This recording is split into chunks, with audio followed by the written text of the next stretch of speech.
അറിയില്ലണ്ണ. അന്ന് ഞാൻ ഇറങ്ങി പോകുമ്പോ തന്നെ അവന്റെ നില ആകെ തെറ്റിയിരിക്കുമല്ലായിരുന്നോ? എവിടെങ്കിലും ഇറങ്ങിപ്പോയി കാണും. പോയാ തിരിച്ചു വരാൻ വെളിവ് വേണ്ടേ? സന്തോഷിനെ നോക്കിയ ഡോക്ടർ പറഞ്ഞു ഇപ്പൊ അപകടകരമായ നിലയിൽ ആക്രമണ മനോഭാവം ഉണ്ടെന്ന്. ആ ഇത് ശരിയാ, നമ്മുടെ കൈ നിൽക്കൂല. അല്ല, അളിയനെങ്ങനെ പിടികിട്ടിയത്? ഞാൻ ഇറങ്ങിപ്പോയ ദിവസത്തെ മേളം ഞാൻ നേരിട്ട് കണ്ടതല്ലേ നടേശ. ബാക്കി നമുക്ക് ഊഹിച്ചൂടെ? ഓ അങ്ങനെ. ആ എന്റെ കുഞ്ഞുട്ടനെ എങ്ങനെയെങ്കിലും തിരിച്ചു കൊണ്ടുവരണം. എനിക്ക് അവനില്ലാതെ സഹിക്കാൻ പറ്റത്തില്ല. അതാ ഞാൻ അണ്ണനെ തന്നെ വിളിച്ചത്. ഞാൻ നോക്കാൻ വേണം. പിന്നെ ഇതിനിടയിൽ സരസ്വതിയുടെ കെട്ടുവനില്ലേ, ആ ക്രിമിനൽ ജയിലിൽ ചാടിയെന്ന്. അവൻ ഒളിച്ചു വന്ന് എന്നെ പിടിച്ചോണ്ട് പോക്കങ്ങ് പോയെന്ന്. അല്ല, അതെന്തിന്? അവരുടെ സംബന്ധക്കാരല്ലേ, ആ ദേഷ്യം കാണും. അല്ല, പിടിച്ചോണ്ട് പോയിട്ട് എന്തെങ്കിലും പറഞ്ഞു? ഞാൻ തഞ്ചത്തിൽ അവിടെ നോടി രക്ഷപ്പെട്ടതല്ലയോ. അപ്പോ അങ്ങേര് പുറകെ വരുമോ? എന്നെ അങ്ങേര് കൊറേ ഭീഷണിപ്പെടുത്തി നോക്കി. നമ്മൾ ഇതിനപ്പുറമുള്ളവരെ കണ്ടിരിക്കുന്നു. നമ്മളോട് അവന്റെ കളി അതൊന്നും ഞാൻ മൈൻഡാക്കിയില്ല. നമ്മളോട് ഏൽക്കുന്നില്ലെന്ന് കണ്ടപ്പോ അയാളൊന്ന് ഒതുങ്ങി. അയാളെ ഇപ്പൊ പോലീസ് അന്വേഷിക്കല്ലേ? അയാളെ കണ്ട കാര്യം അളിയൻ പോലീസിൽ അറിയിച്ചു. നമ്മൾ എന്തിനാ ആവശ്യമില്ലാത്ത വയ്യാവേലി എടുത്ത് തലേ വെക്കുന്നത്? നമ്മൾ അയാളെ കണ്ടില്ല, തീർന്നില്ലേ? പിന്നെ അയാള് സന്തോഷിന്റെ കാര്യം തിരക്കുന്നുണ്ടായിരുന്നു. അതെന്തിനാ? ഞാനൊന്നും വിട്ടുപറഞ്ഞില്ല. ഒരു കാര്യം ഓർത്ത്, കെട്ടി തൂക്കിയാലും കയർ അറുത്ത് മോഹൻ വരും. നിന്റെ കാമുകൻ കൃഷ്ണേന്ദ്രൻ എന്റെ കസ്റ്റഡിയിലുണ്ട്. നീ എന്റെ അടുത്തേ നേരിൽ വരണം. വന്നില്ലെങ്കിൽ എനിക്കൊന്നുമില്ല, പക്ഷെ നിന്റെ കാമുകന് പിന്നെ കൂടുതൽ ആയുസൊന്നും ഉണ്ടാവും. ഹലോ ഏട്ടത്തി, എന്തെങ്കിലും വിവരം കിട്ടിയോ? ഇല്ല, ഒന്നും അറിഞ്ഞില്ല. ആ ഇടങ്കൂര് മൂപ്പരാൻ വന്നിട്ടുണ്ട്. അങ്ങേര് പറഞ്ഞപ്പോഴാ അറിഞ്ഞത്. ആ പട്ടാളക്കാരൻ ജയിലിൽ ചാടിയല്ലേ? അത് ചാടി. അതിന്റെ ഭീഷണി പേടിയുണ്ട്. അയാൾ സന്തോഷിന്റെ കാര്യം അന്വേഷിക്കുന്നുണ്ടെന്ന് ഇടങ്കൂര് പറയുന്നുണ്ടായിരുന്നു. അത് അയാൾ എങ്ങനെ അറിഞ്ഞു? ഇടങ്കൂരിനെ അങ്ങേര് തട്ടിക്കൊണ്ടു പോയെന്ന്. എന്തിന് അറിയില്ല, എന്തോ മിസ്സിംഗ് തോന്നിയതുകൊണ്ടാണ് ഞാൻ വിളിച്ചു പറഞ്ഞത്. ഇടങ്കൂരിനപ്പോ മോഹൻ എവിടെ ഉണ്ടെന്ന് അറിയായിരിക്കുമല്ലോ. അറിയില്ലെന്ന് അയാൾ പറയുന്നത്.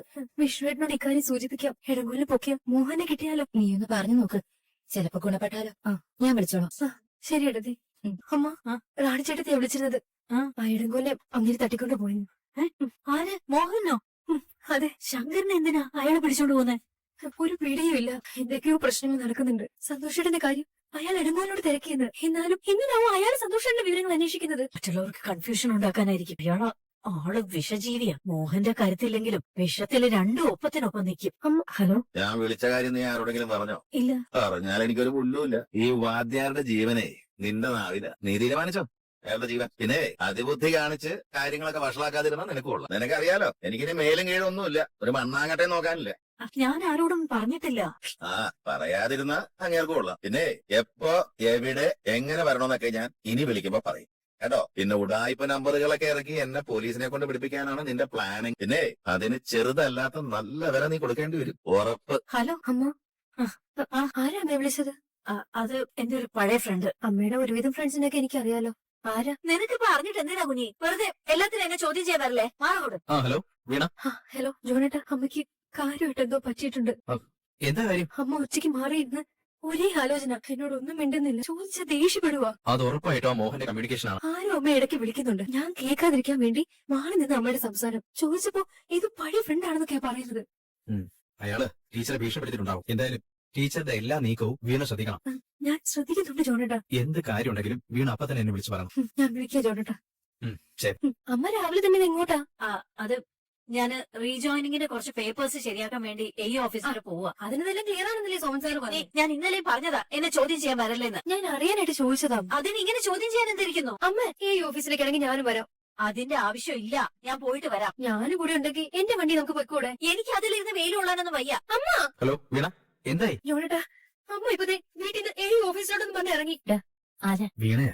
എനിക്കതിലൊരു വിശ്വാസമില്ല. അമ്മ എന്നും അപകടത്തിലേക്ക് പോകുന്ന എന്റെ മനസ്സ് പറയാ. മോളെ, ഓഫീസിൽ ഞാൻ വിളിച്ചു ചോദിക്കാം. ഇന്നലെ ഇവിടെ വെച്ചും ഒരു കോള് വന്നപ്പോഴാ ഒരു ലക്കുമില്ലാതെ അവൾ ഇറങ്ങിപ്പോയത്. മോളെ, എന്തോ ഒന്ന് അവള് നമ്മളിൽ നിന്ന് ഒളിക്കുന്നുണ്ട്. അത് വേറൊന്നുമല്ല, ആ മോഹൻ തന്നെ. അക്കാര്യത്തില് എനിക്ക് നല്ല ഉറപ്പുണ്ട് വീണ. വീണ, ഞാൻ എന്തായാലും സരസ്വതി ടീച്ചറെ ഫോളോ ചെയ്യാം. അല്ലെങ്കിൽ പറയാനാവില്ല. അപകടോ. അമ്മേ, ഞാനൊന്ന് പോയിട്ട് വരാം. അച്ഛാ കയറി വരൂ. വാ വാ ഇരിക്കച്ച. ഇരുന്നിട്ട് ഒരിടത്ത് ഇരിപ്പുറയ്ക്കുന്നില്ല മോളെ. വെപ്രാളം കൊണ്ട് അങ്ങോട്ട് വന്നു. സന്തോഷിനെ പറ്റി ഇതുവരെ ഒരു ക്ലൂവും കിട്ടിയിട്ടില്ല. ഇവിടെ പോയെന്ന് ഒരു വിവരവും. കാര്യങ്ങൾ എന്തൊക്കെ ദുരൂഹതയുണ്ട് അച്ഛാ. എന്താ മോളെ? എനിക്കൊരു വ്യക്തതയും കിട്ടുന്നില്ല അച്ഛാ. അമ്മ ഇന്ന് പുറത്തേക്ക് പോയി. എന്റെ ധാരണ ഇതുമായിട്ട് ബന്ധപ്പെട്ട എന്തോ ആണെന്നുള്ളതാ. എന്ത് കാര്യം? എനിക്കറിയില്ല അച്ഛാ. നേരെ നേരെ പോയാ മതിയേ. ശരി. ഹലോ, ഇവിടെ ഇവിടെ ഇവിടെ നിർത്തിയാ മതിയേ. മോളെ, എന്ത് പറ്റി മോളെ? അമ്മയുടെ ഫോൺ സ്വിച്ച് ഓഫ് ആണ്. അറിയാതെ ഓഫായി പോയതോ മറ്റോ ആവും. അല്ല അച്ഛാ, ഇത് അയാളുടെ കളിയാ.